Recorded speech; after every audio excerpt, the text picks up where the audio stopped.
बेटा, माँ है तुम्हारी, बात कर लो ना। आपको पता है वो लोग माँ बाप का पूछ रहे थे। अरे पूछेंगे, मुझे अंदाजा था कि वो नहीं मानेगी, लेकिन तुम्हारे बाप को तो मान जाना चाहिए था ना। वो सिर्फ वो बात मानते हैं जो वो मानना चाहते हैं। नहीं सालार, मुझे लगता है कि अब वो तुम्हें समझने लगा है। नहीं नानी, किसी को समझना अच्छी बात भी नहीं है। उल्टा कमजोरियों का पता चल जाए तो वार करने में आसानी होती है। अच्छा पागल मत बनो, माँ बाप है तुम्हारे, पॉजिटिव सोचो। माँ बाप हो या जो भी, दोस्ती के दावे करने वाले मुश्किल वक्त में पीठ दिखा देते हैं। जब बस करो ना, खुशी के मौके पे ये सब मत सोचो। तुम्हारी माँ भी परेशान हो रही होगी, जाओ घर पर तसल्ली से बात करो उससे और घर को सजवाओ। घर को सजवाऊं? जिस घर से उसे कोई लेने नहीं जा रहा, उसके आने के लिए उस घर को सजवाऊं? सवाल ही पैदा नहीं होता। अच्छा भाई, तो तुम ऐसा करो कि मेरे घर ले आओ उसको। मुझे पता है, आइडिया अच्छा है, ले भी आऊंगा मैं। नहीं, इसकी नौबत नहीं आएगी। जाओ माँ से बात करो तुम। कोई फायदा नहीं, वो नहीं जाएंगी। तो फिर मुझे बताना। सर आप क्या करेंगी? मैं बाप से बात करूंगी और क्या करूंगी। भाई अपने वक्त पे तो उसने दौलत के फर्क को भुला दिया था, बेटे के लिए क्या मसला है?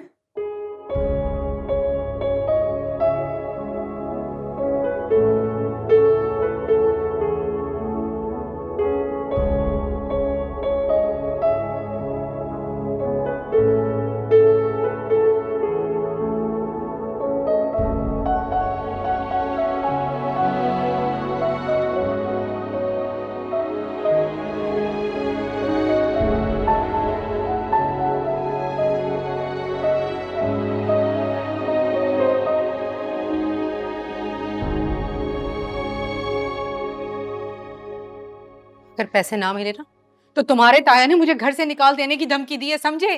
कुछ नहीं होता। हाँ, कुछ नहीं होता, तुमने कह दिया तो कुछ नहीं होता। तुम एक काम करो सुहेब, तुम वो पैसे मुझे दे दो ताकि हम भी ना तुम्हारे साथ साथ सुकून का सांस ले सकें।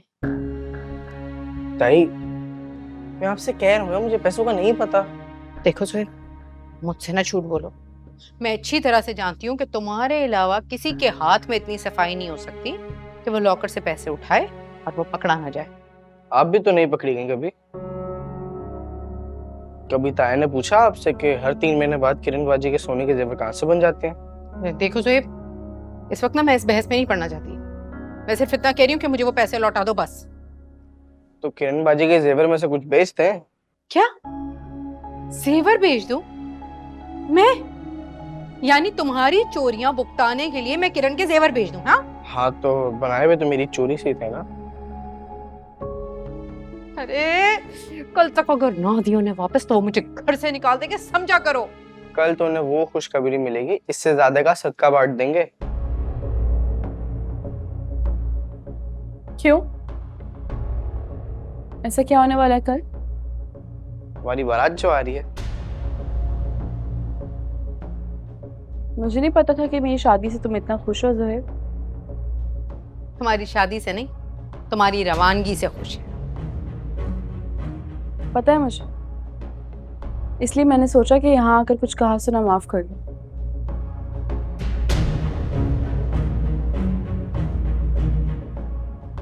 वैसे भी इस घर में मेरी आज आखिरी रात है। आखिरी रात तो आज किसी और की भी हो सकती है। ज़ोहैब, भाई कहीं खुद को कुछ कुछ नहीं करता वो खुद को। जोहेब, जोहेब, अरे जोहेब मेरी बात तो सुनो जोहेब। अम्मी क्या हो गया?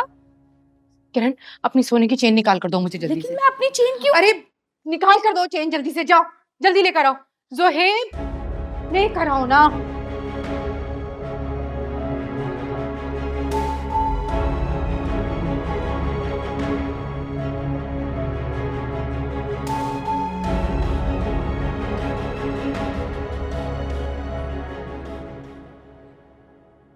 मैं शादी कर रहा हूँ और मैं चाहता हूँ कि आप लोग मेरे साथ चलें।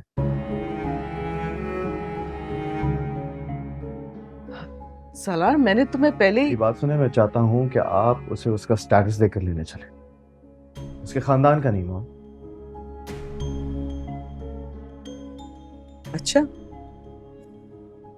तो क्या है उसका स्टेटस? मेरी मोहब्बत है।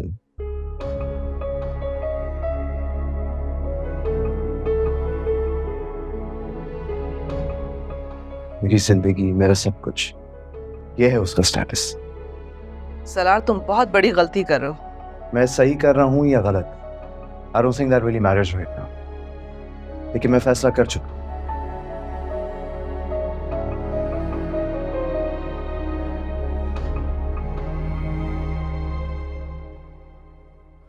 डैड, क्या आप अपने बेटे की खुशी के लिए इतना भी नहीं कर सकते? नहीं,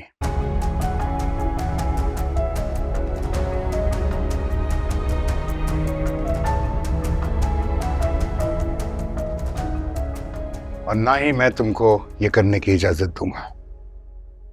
मैं आपको साथ चलने के लिए मनाने आया, इजाजत लेने में।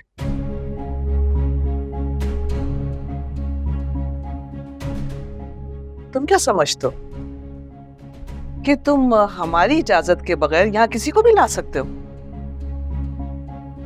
आपके कहने का मतलब क्या है कि मैं यहाँ से, इस घर से चला जाऊं?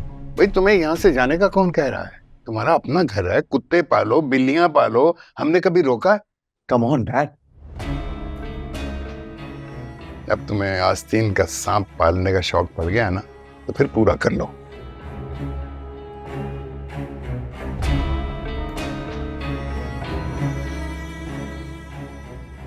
जिस तरह तुम्हारे सड़क से उठाए हुए कुत्ते बिल्लियों के साथ हमारा आज तक कोई ताल्लुक नहीं रहा,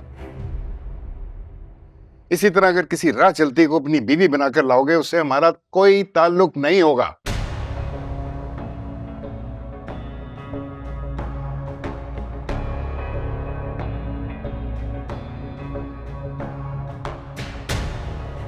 फाइन।